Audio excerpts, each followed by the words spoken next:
we are going to get started, and some of you are new to this session. So my name is Brenda Burkholder. I'm from Nichols Village in Groveland. We're an independent living community for active adults 62 and better. And so we are here today, the 12 professionals who are set up in the resource room next door and up here too, to help educate people about resources that they need for their next lifestyle change or retirement. So I think if you do have questions during the session, just raise your hand, and our facilitator, Carrie from Avita, thank you very much, will repeat the questions, and you folks, the professionals who are here, can also help with the questions and answer the questions. So it's a 40-minute session. Actually, we're starting a little bit later, but that's okay. The two professionals will talk for about 5 minutes, and then the Q&A will start after that. Okay? Thank you very much, and I turn it over to Carrie from Avita. Good afternoon, everybody. My name is Carrie Hayes, and I'm the Assistant Resident Care Director at Avita of Newburyport. We are a 100% memory care assisted living, and we are on the campus of Anna Jake's right behind. We've been open for almost 4 years this January. So I would like to introduce our two professionals today. We have Denise McCoy, Community Liaison Nurse for Home Health VNA. And we have John Younger, who's the owner of Senior Living Advisor, Assisted Living Locators. So, let's start. Hi, everybody. This is Denise McCoy, and I'm a nurse liaison for Home Health VNA, Merrimack Valley Hospice, and Home Care Inc. So we have a whole family of agencies. I don't know if anybody's familiar with the VNA, but we've been in business for about 123 years. We are a nonprofit, and we cover over 110 cities and towns in both Massachusetts and New Hampshire. We have an office right here in Newburyport, so what I do as a nurse liaison for the agency is I go out to the hospitals and rehabs, and I see people that are there that are going to be going home and needing rehab services in the home. So I coordinate that care for people who need to go home with maybe physical therapy, occupational therapy, speech therapy, that kind of thing. The second part of our business is hospice, and we do have a 21-bed hospice house in Haverhill. I don't know if any of you are familiar with it. Anybody is welcome to tour the hospice house at any time. And one of the things I'd like to say is we're always looking for volunteers. So if anybody is interested, I did bring some brochures today about volunteering at our hospice house. And the third part of the company is Home Care Inc., and they're our private division. So for somebody at home that may need a home health aide, certified nursing assistant, that type of thing, we can provide that as well. The VNA side of the business is really paid for by insurance. That's always a big question, and I guess there'll be questions at the end as far as that goes. So I'm going to turn it over to John, and he can tell you a little bit about what he does. Thanks, Lise. My name is John Younger. The company I own is called Assisted Living Locators. I work over in Amesbury. I live and work over there. What I do is, I'm a locator. What I do is help people find, research, and choose the safest and healthiest assisted living, memory care, independent living in the area. So what I mean by the area is I work in southern New Hampshire, I work in Essex County, and I work in Middlesex County. And, you have a lot of places to choose from. So what I do is I specialize in getting to know you, getting to know the different communities that are out there, facilities, and help you go through that whole process of navigating through deciding what's the best place for me to go. What are the cost structures, what are the benefits I'm going to get from there. And I do all this at no charge to the family. Okay, does anyone have any questions? Well, there's one right here. How do you make a living if you don't charge anything? I was thinking the same thing. Good question. That's perfect. Excellent question. Thank you so much. So the reason why I don't charge the family is because, like a real estate broker, I get a commission fee from whatever facility. I use facility and community interchangeably. Whatever community that my folks sign up with and move into, I have made a previous agreement with them to get a fee structure. And I can clarify that a little bit more. I'm not bound to any particular building or any particular community. My goal is to make sure that you get into the safest and healthiest place, whether I get paid by them or not. I have a question. For Denise, so home care, hospice care, people seem to want to stay in their homes as long as possible. At least maybe some people do. What's the sort of indicator, or what's the trigger point when you say, you know, you can continue to do this, or you really need to go into some sort of facility? So the VNA, the visiting nurses and the physical therapists, non-traditional therapists, only stay in for a short amount of time until people really get to a safe level of care, or what we say back to their baseline. And that's generally 6 to 8 weeks, and then we come out. And then that's at the point where people have to decide if their loved one is still safe at home, or if they have to move on to the next, or if they don't get back to prior level of functioning. And then for hospice, you know, people have to have a prognosis of less than 6 months to tap into their hospice benefit. So Do you help with that decision? we do. Yeah. Yeah, we have nurses that actually go out and do what we call goals of care conversations. So if somebody has a question about whether their loved one is there, we can do a goals of care conversation and go over, you know, at what point they're at. Not everybody qualifies for hospice, so you have to have a qualifying diagnosis. So, but the goals of care nurses are great because, as we know, physicians don't have a lot of time in their offices anymore. You book a doctor's appointment, you might get 10 minutes. And you get a goals of nurse to come out, and she's probably going to be there an hour or two, going over all the insurance information and everything else that they need to do. Maybe even doing a MOLST form, you know, medical orders of life-sustaining treatment, which is much like a DNR, so they can help with that as well. How are you compensated for that? How is that visiting nurse compensated Through insurance. for insurance? Our particular company, Home Health, accepts all insurances. Regardless of what you have, we even do free care because we are a nonprofit. So, yeah, the private pay, if someone needs a home health aide or a certified nursing assistant in the home, that's all paid for privately. So, and that often will keep people home longer as well. But of course, you have to have the funds. So would that be covered by long-term care insurance? It is covered by long-term, yeah. That is the good thing about having long-term care insurance.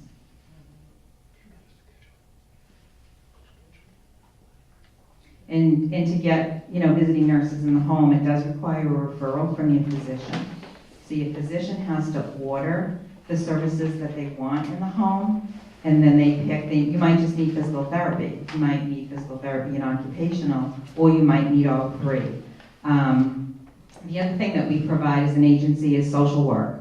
So oftentimes we can have a social worker come out to the home and help with other resources that are in the community. That's very helpful. John, if I came to you and I said, I don't know where I need to live, I know I need to move out of my house, how would you go about that? Do a scenario like with me, like I come to you. How would you handle a client? Thank you, Brenda. So the process basically is I would go and sit down with my client and meet them either in their home or at Dunkin's or wherever is most comfortable. And we sit down and we talk about, you know, what are some of the issues they're facing to make that decision. Where do you geographically want to live? What are your medical issues? What's your financial situation? What did you do for work? You know, what do you like to do? Because as we're talking, I've already gone out and met with the majority of the area communities. So I'm I'm thinking as we're talking of 2 or 3 places that are going to make a good match for you. So I'm all about, matching the right person to the right place at the right time. There's so many places out there to choose from, and what I want to do is get to know you as an individual, so that I'm not wasting your time or the community's time by taking you somewhere that doesn't make sense. For instance, there's memory care only community. I'm not going to tell you, well, let's go look at Avita. If your only issue is maybe you need some help in the shower or something, as an example. So we're not wasting time. I'm making a good match, making sure that you're going to be safe and healthy, and you're not going to move. It's a problem when you pick a place, it doesn't work out, and you have to move. So what I do is I help educate you so you understand what's out there and what the expectations are too. Because people go into facilities or communities, with certain expectations, but if you don't talk about it, if you don't set those expectations, both ways, both from family and from community, you might make a decision that backfires a month later. Is it costly to move, to change? Well, if you move from one community to another, If you make the wrong choice and then, yeah, well, you do the same thing all over again. So whatever it costs for entry fee, there are community fees, you have to pay entry fees to get in. Then you have your monthly rent. And sometimes on top of monthly rent, there are levels of care. So what I mean by levels of care is if you need help managing your medication, or if you need extra help getting dressed, or getting some type of reminders that it's time to go to this activity or that activity.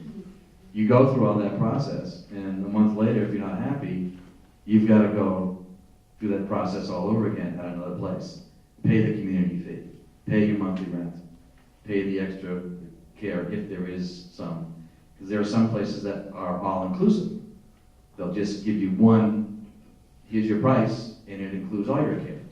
Or it includes a half an hour of care. Or it includes 90 minutes of care. Or it does this but not that. So yeah, you're going to be spending your money over and over and over again until you find the right place. Yes. Yeah, I'm new to this, but I'm a realtor in town. And I've been, given, certain scenarios of people having to get out of their homes, as you say. A lot of these places say you have this entrance fee that's large, but 90% goes either to your beneficiary or back into the estate when you leave. So when you have that short-term thing of finding out within 30 to 60 days that they're in the wrong place, is that a quick turnaround for getting back their entrance?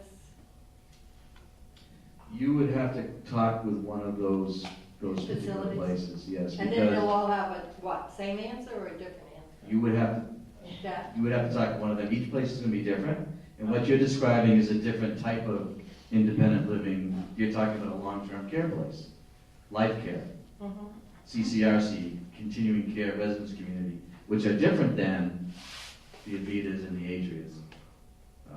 For that specific question, it'd be a great question to ask one of these guys. Their executive director.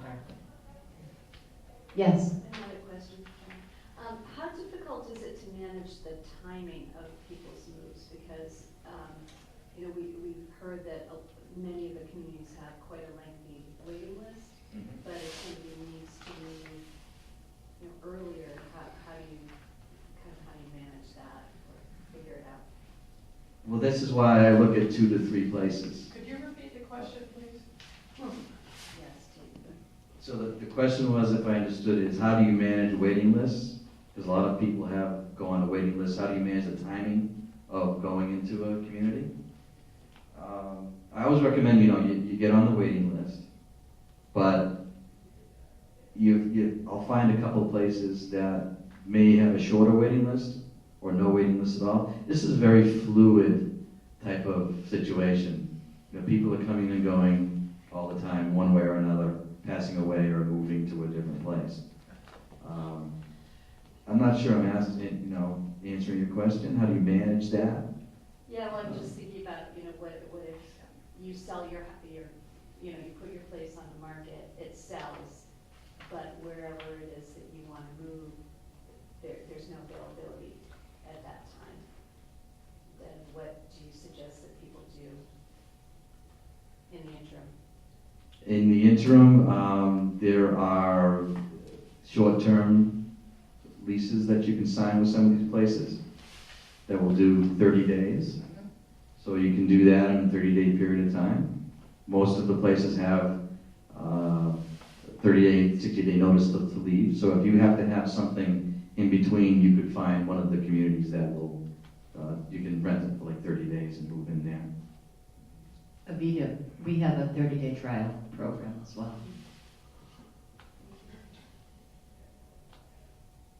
Any more questions? Can you explain the difference and the pros and the cons between a complete independent living or a CCR, what is it called?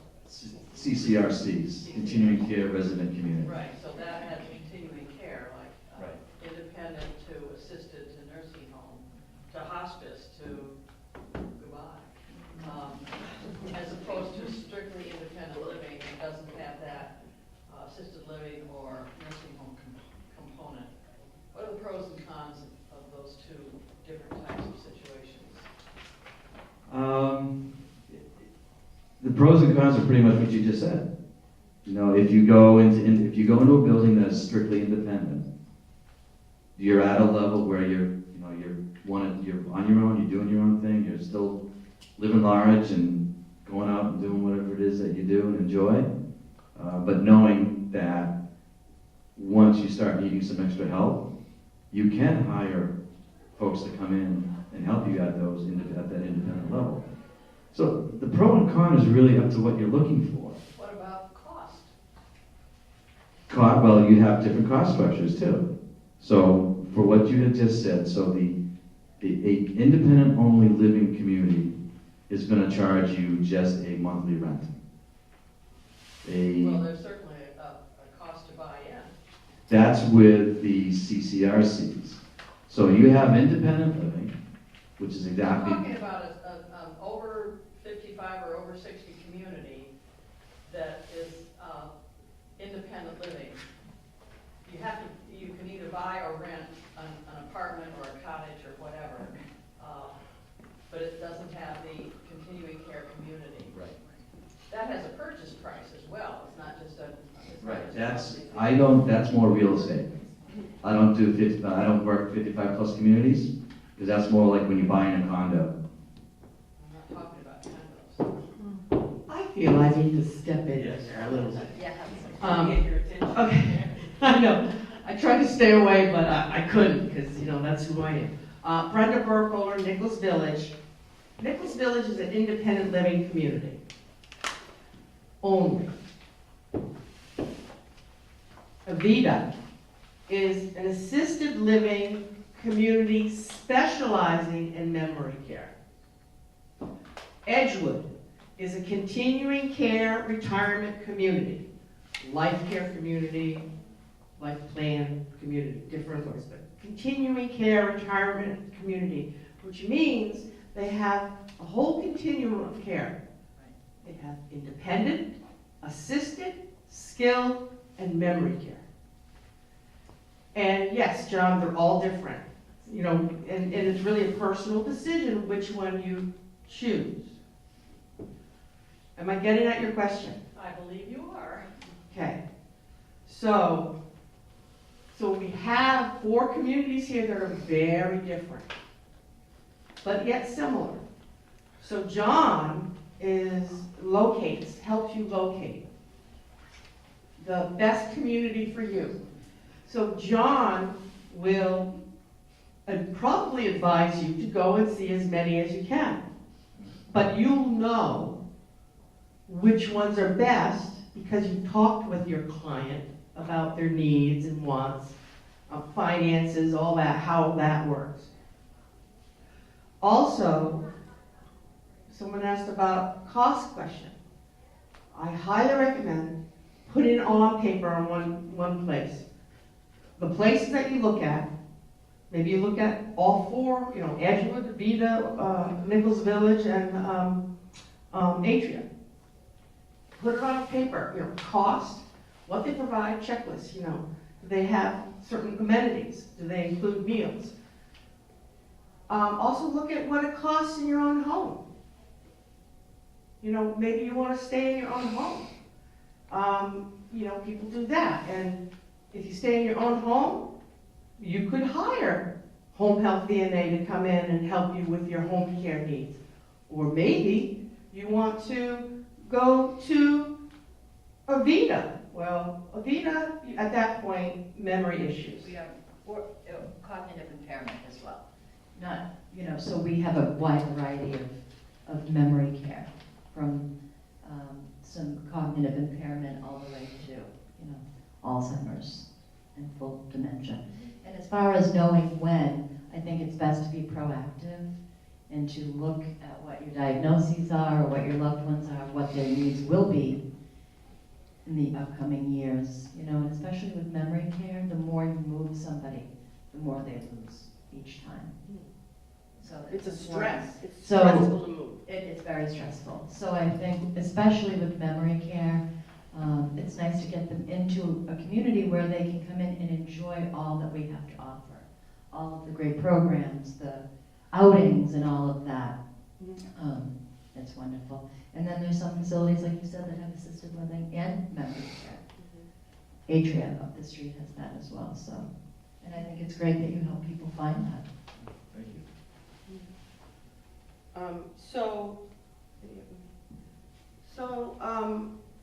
Now did that answer the questions that were kind of rumbling out here? Because I understand, you came for answers. Well, yes and no. Well, what else is on your mind? Well, I'm thinking of cost versus amenities. Yes. Cost of each community, and you need to look at the cost, and you need to look at what they cover, what that fee you pay for every month covers. 20 meals per month, 10 meals per month, 30 meals per month. Are the classes included, that you take? Like at Nichols Village, we have a lot of classes and programs. Well, actually, it's all included, basically. You need to think about if a community does transportation to the doctors, or do they just do social transportation on their bus? Every little aspect, you gotta think about what you need, and you need to look at that. Like, if you need transportation, and like Nichols Village doesn't provide transportation to doctors, so you have to put that cost in there and do the research on how much is that going to cost me? Am I going to take a cab, Lyft, or those companies, or Merrimack Valley Regional Transit Authority, or the senior community bus? Okay, those are social things, or doctor things. You've got to think about your needs, right, John? So what we do, we have to figure out what your needs are, what you're looking for. Right this minute, but who knows what the future needs are. Right, Yeah. right. And unfortunately, none of us have a crystal ball. Yeah, So what I like to do is when I sit with a family is I say, what are you looking for in the next 6 months? And just kind of chunk it off like that.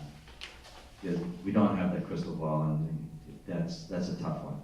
So if we expect to be, if we're 80 years old and we expect that we could be relatively independent for another 20 years, I mean, my mother lived to be almost 101, and she was independent well into her 90s. She only spent the last 15 months of her life out of almost 101 years in a nursing facility. And she spent a couple of years before that in an assisted facility. But somebody can become disabled next year. You don't know what's going to happen. Right. Yeah. So your question is, what do? You could move into an independent, but you're not sure if you might need assisted or skilled. based on your question and your comment, is your family wasn't independent, went to assisted, and then skilled. That can happen. But sometimes, so based on that, rather than talking about Nichols Village, based on that, you need to think about, like you said, your longevity in your family, maybe the history of what your family's members went through, and maybe that might be one way to kind of predict how you'll go, but like John said, there's no crystal ball, there's no promise. All you can do is prepare the best you can do. Okay, I know what I'm gonna do because I can't afford the all-inclusive ones, because I can't pay for an all-inclusive one for over 20 years and maybe not be using those services. So I'm gonna take my chances on finding another place if I need nursing. And that's okay. That's okay if you have to look at your finances, right? And make sure that you can afford where you're going. You know, because obviously we don't want to save our monies as long as we can in case we live to be 120, which might happen to some of us because, you know, medical things are very advanced. Probably not me though. So then unfortunately sometimes people do have to move from an independent to an assisted or skilled. But also you need to look at your monies on how long that'll carry you. We might be able to age in place at an independent living community. We don't know your monies. You have to know your monies, right? And, you know, Home Health DNA can come into anybody's, whether you're in your own home, Nichols Village, or any of these places, they can come in and help you with your home care needs anywhere. So, anyways. Well, I think as far as the CCRCs are concerned, a good question to ask is, I'm going to give Brooks Speak, you know, a shout out. They have, you know, 1,700 that live there, but out of 1,700, how many of those people can be assisted? Might only be 50. So, same as when you need long-term care, they might only have 80 for long-term care. So what are the chances that that's going to even be there when you need it? So those are really good questions to ask if you are looking at a CCRC. Well, it seems to me, hearing all of these questions and understanding that how many questions there are to ask, for me to go through that process for a parent or for myself, I don't need to reinvent the wheel because it's all right there. Correct. John has done that. So, and it costs nothing for me to talk to. So why would I reinvent the wheel and try to do all this research and ask all these questions on my own when I know someone has all the answers and knows the questions to ask? Not all the To answers. me- I know the questions, but I don't To have me, all it's the a answers. no-brainer that you talk to John, and he's not paying me, I'm not being compensated for this. But it seems to me that I don't know what to ask, so why would I go it alone? Yeah, so Patrick is making an important comment that you need to reach out to the professionals that know the roads that you could choose to take. And if they don't know it, I am sure then we will refer you to somebody who does. And just, I've said this earlier, go and ask the questions of the professionals. Even ask your friends, who do they go to? You know, who do they use? Ask your friends, your family. But just keep asking the questions. That, I think, is the key, because that's the only way you're going to gain the knowledge and get the power to make the decision you need to make, a lifestyle change or retirement. Okay? Anything else? Yeah, there are so many resources in the community, so many that people just aren't even aware of. A lot of people don't even know about health services. So just tap into the people that you know that have our resources at their fingertips. I'm a realtor in town, and I have several clients are like at this stage right now. They're thinking New Hampshire versus Mass. They lose your services if they are heading towards New Hampshire, right? And as far as I know, New Hampshire doesn't have. There are no services for elders in New Hampshire. There's very little. And what they have, it's very hard to tap into and takes a long time. Right, just like they're not there for help They on don't any have other health level, service. you know, right, they keep saying move to Mass.